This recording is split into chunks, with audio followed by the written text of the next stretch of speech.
Entrada. Esta narrativa tiene sus raíces milenarias en el corazón de Mesoamérica, específicamente en el centro del actual México. Esta mitología dio forma al espíritu del imperio azteca, Mexitín, que gobernó la región desde el siglo XIV hasta la conquista española en el XVI. Todos los personajes que encontrarás son deidades reales registradas en los códices y textos sagrados aztecas. Lo que escucharás a continuación no es solo una historia, sino una auténtica leyenda de creación azteca, una inmersión en la cosmovisión de una civilización ancestral que enriquecerá tu cultura general.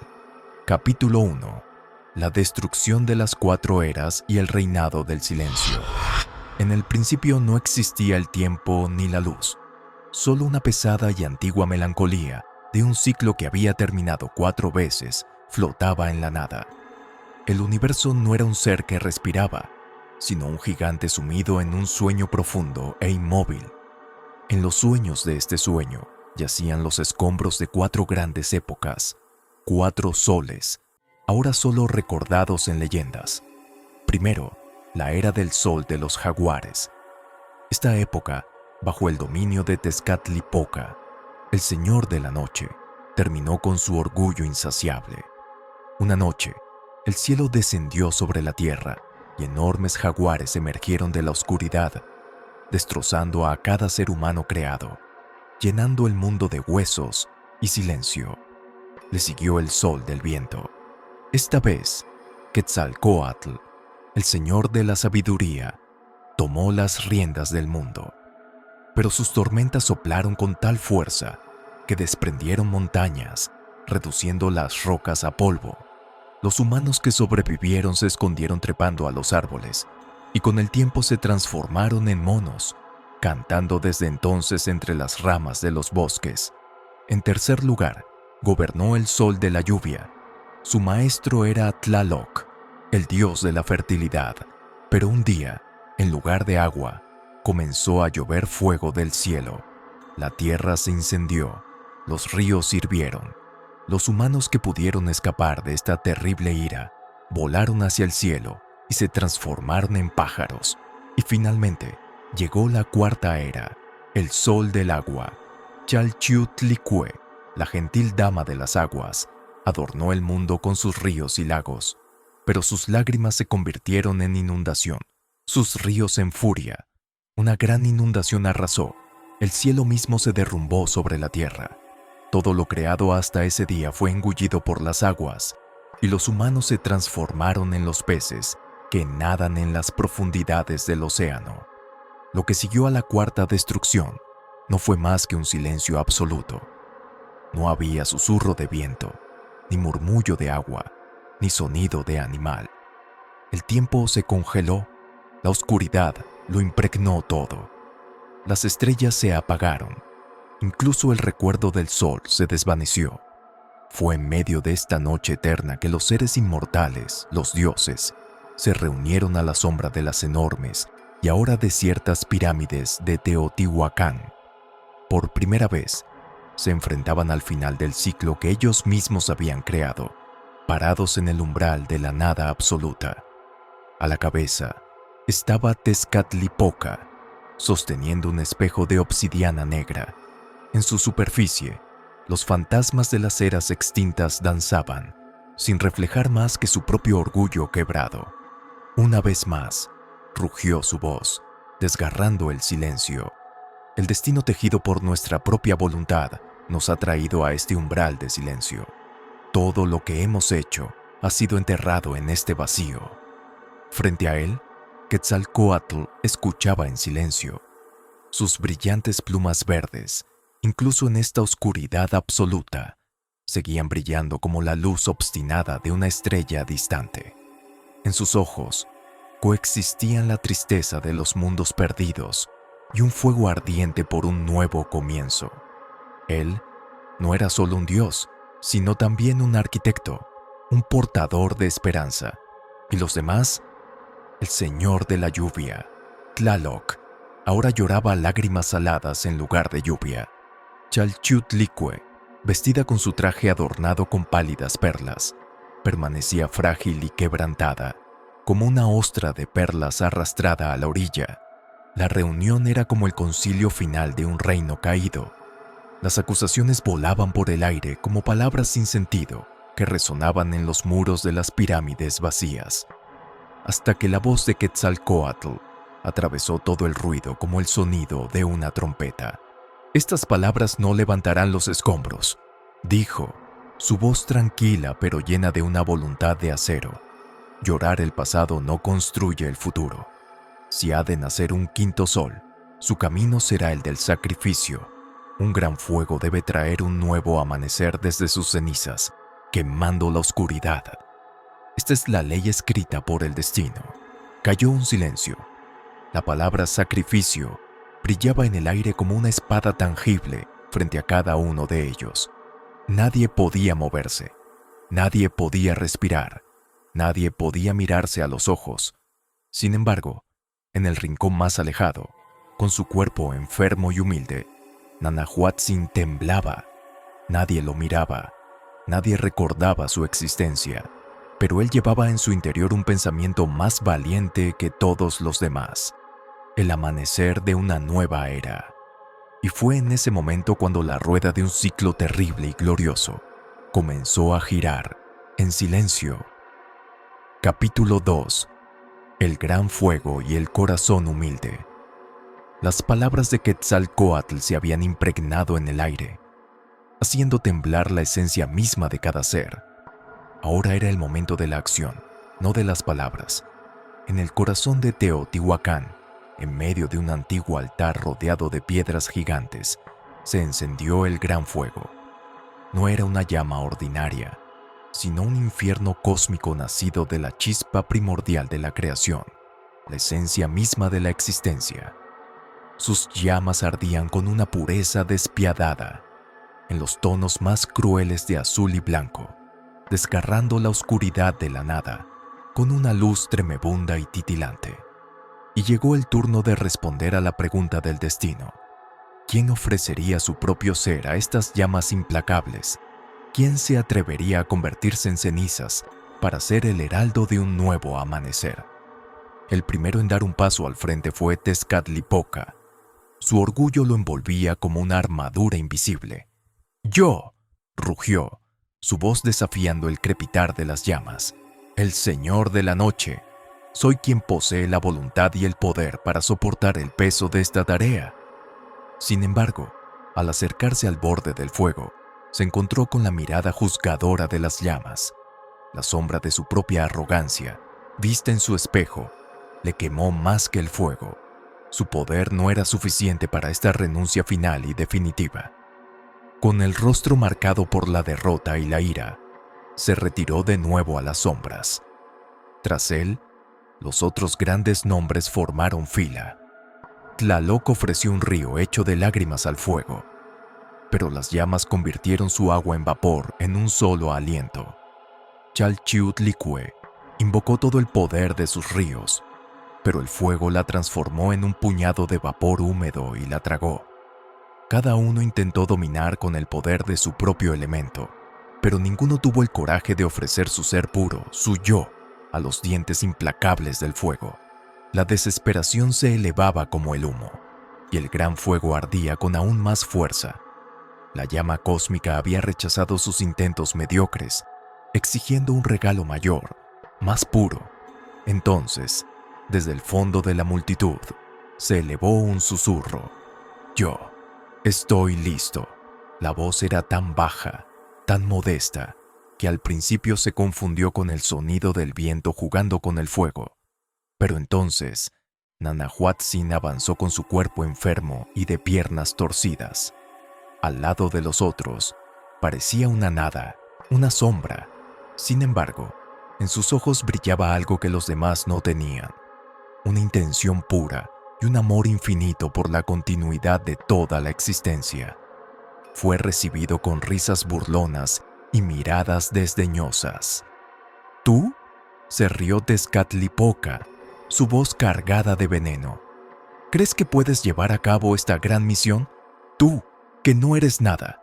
Quetzalcóatl, sin embargo, viendo una luz, Un reconocimiento en sus ojos sabios le dio paso a Nana-Huatzin.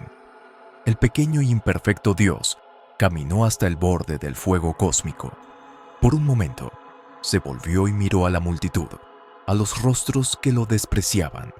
No había miedo en su mirada, solo una tristeza y una calma. Luego, sin vacilar, con gran paz y una fe inquebrantable, se arrojó a las misericordiosas llamas del gran fuego. Hubo un momento de silencio.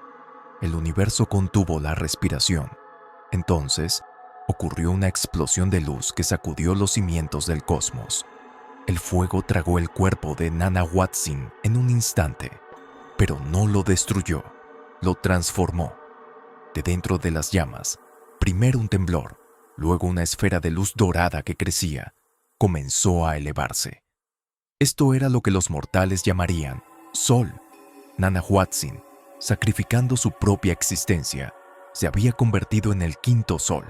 Una nueva estrella nacía de las entrañas de la oscuridad, calentando e iluminando el mundo por primera vez en millones de años.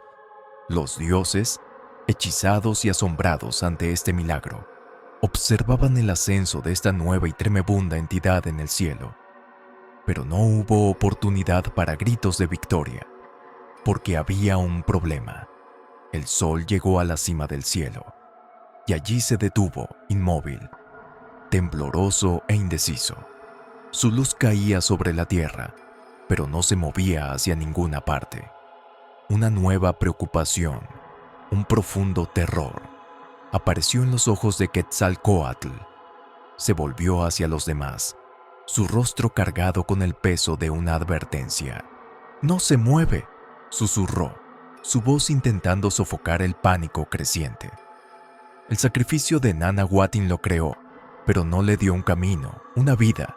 Se necesita más para que el sol recorra la bóveda celeste. Se necesita más. Capítulo 3. La sangre de los dioses y el sol en movimiento. Las palabras de Quetzalcóatl trajeron consigo un miedo glacial.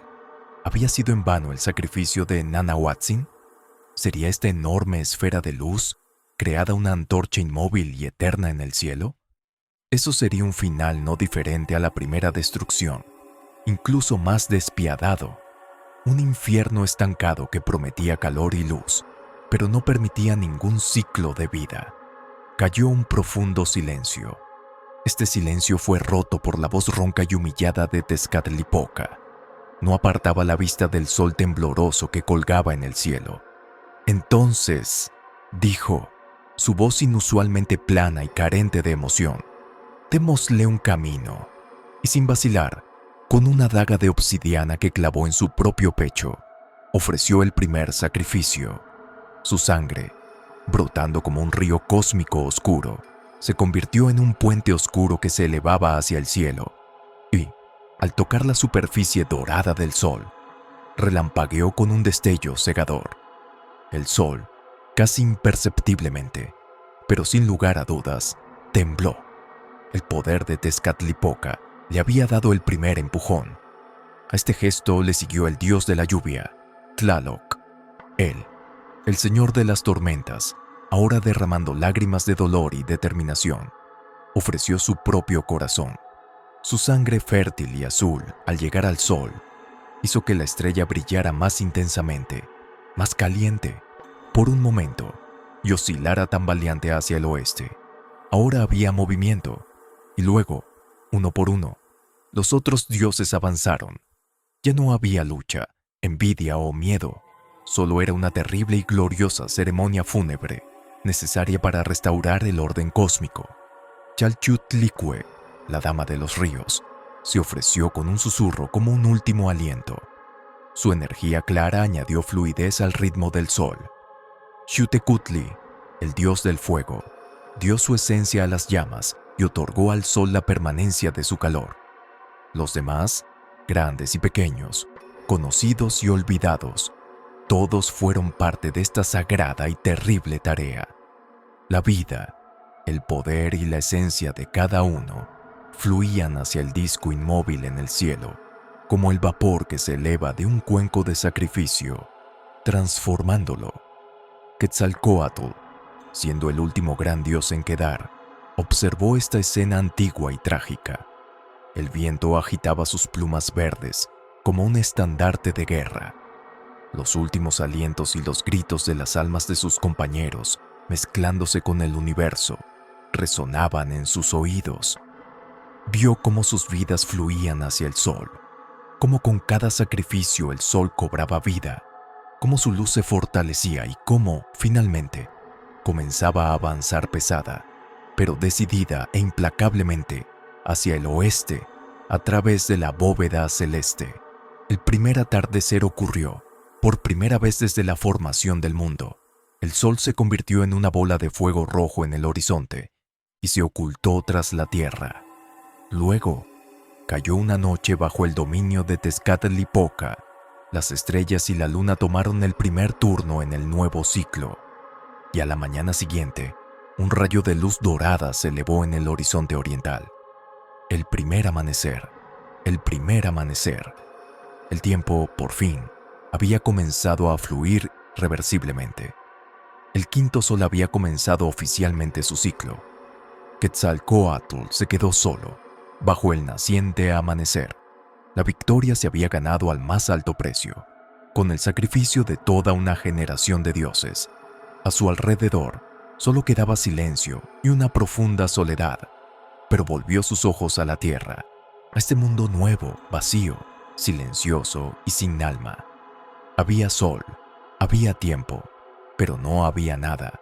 Una tarea aún mayor, una aventura tan ardua como las anteriores, le esperaba: llenar este mundo vacío con vida, crear a la humanidad, y para ello tendría que viajar una vez más a los reinos más terribles, esta vez al inframundo de Mictlán. Capítulo 4. El viaje al reino de los huesos y la creación de la humanidad. El ritmo regular del sol profundizaba el sonido de la soledad para Quetzalcóatl. Ya no era solo un dios, sino el único guardián y arquitecto de un vasto universo. A su alrededor no había más que los ecos de los dioses que una vez fueron sus compañeros. Su sacrificio le había dado un ritmo al universo, pero no le había dado un alma, un aliento. Este mundo silencioso y sin alma era tan frío y desgarrador como una tumba. Quetzalcóatl, el señor de la sabiduría, tuvo que tomar otra decisión.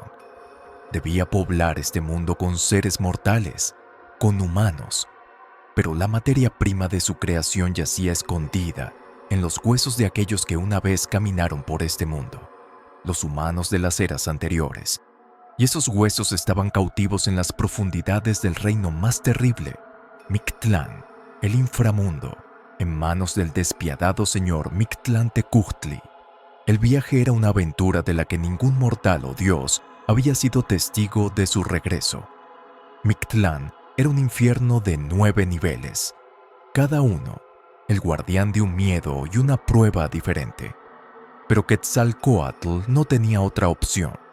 Confiando sus plumas verdes al viento de la soledad, comenzó su descenso desde el umbral más oscuro del mundo hacia el inframundo. El primer nivel era un abismo dividido por 2 ríos que fluían. Uno estaba hecho de afiladas espadas de obsidiana, el otro de aguas serpiente venenosas. Quetzalcóatl, murmurando un hechizo, convocó al viento. Lo llevó como una nube sobre estas aguas mortales. Más abajo, pasó por montañas de hielo que congelaban el alma y desiertos donde llovían fragmentos de obsidiana tan afilados que podían perforar la conciencia. Cada paso lo daba solo con su fuerza de voluntad. La pureza de su propósito lo protegía. Finalmente, llegó al 9º y más profundo nivel, a una habitación sin aire e infinita donde se encontraba el oscuro trono de Mictlantecuhtli. El aire aquí era pesado como un aliento podrido. En su trono, sentado Mictlantecuhtli, con una corona de huesos. A su lado, su esposa Mictecacihuatl, una sombra silenciosa y escalofriante. El señor de la muerte recibió a su invitado con un crujido seco de huesos. «Aquí no deben pisar los vivos, Quetzalcóatl, hijo del viento», susurró. «Todo aquí pertenece al silencio final. Estos huesos son ahora mi propiedad. Quetzalcóatl no se inclinó. Estos huesos son las semillas de una nueva vida, respondió, su voz resonando como acero en el terrible vacío. Los reclamo. Los consagraré con una nueva raza, mortales, que caminarán bajo el sol. En las cuencas vacías de los ojos de Mictlantecutli brilló una luz diabólica. Conocía el poder de Quetzalcóatl. No podía enfrentarlo directamente, pero podía engañarlo. Está bien, sisió. Puedes llevarte los huesos, pero debes pagar un precio por tomarlos. Nada es gratis en mi reino. Toma los huesos y cuando hayas caminado 4 veces a mi alrededor, serán tuyos, pero con una condición. Debes hacerlo soplando una caracola, un caracol. Era una tarea imposible. Soplar una caracola hueca la haría añicos. Pero Quetzalcóatl no se rindió. Su sabiduría le mostró otro camino. Llamó a las criaturas más pequeñas y humildes de la vida, a los gusanos y a las abejas. Los gusanos perforaron agujeros regulares en la concha. Las abejas zumbaron dentro de ella, llenándola con un zumbido constante que imitaba el sonido de la caracola. Mientras Quetzalcóatl recogía los huesos en un saco y caminaba alrededor de Mictlantecutli, el zumbido de esta caracola viviente engañó al Señor de la Muerte. Pero justo cuando el trabajo estaba hecho, Mictlantecutli, de alguna manera, se dio cuenta del engaño. Enfurecido, ordenó que se abriera un abismo profundo y la tierra ante Quetzalcóatl se partió de repente. Quetzalcóatl tropezó, cayó terriblemente y el precioso contenido del saco se esparció por el suelo. Algunos se perdieron en las profundidades oscuras, otros chocaron contra las rocas y se hicieron añicos, se rompieron. Quetzalcóatl, con lo que pudo salvar, se elevó como un rayo de sol desde el inframundo hacia el mundo de los vivos. Detrás de él resonaban las carcajadas de ira de Mictlantecutli. Cuando llegó a la superficie, juntó los huesos que había logrado rescatar. Luego, roció sobre estos antiguos polvos su propia sangre, el líquido sagrado de la vida. Y ocurrió un milagro. Los huesos cobraron vida, se vistieron de carne, tomaron forma y los primeros humanos abrieron los ojos en el nuevo mundo. Pero debido a los huesos que se rompieron y cayeron en Mictlán, esta nueva raza fue creada en diferentes tamaños y formas. Y esto se convirtió en un recordatorio eterno de que toda la humanidad, aunque diferente, proviene de la misma raíz antigua. El mundo ya no estaba solo. Capítulo 5. El exilio de la sabiduría y el valle del retorno.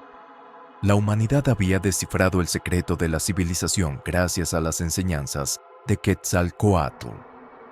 Él les había enseñado a usar el fuego, a cultivar el maíz, a leer el calendario, el lenguaje de las estrellas y los refinamientos del arte.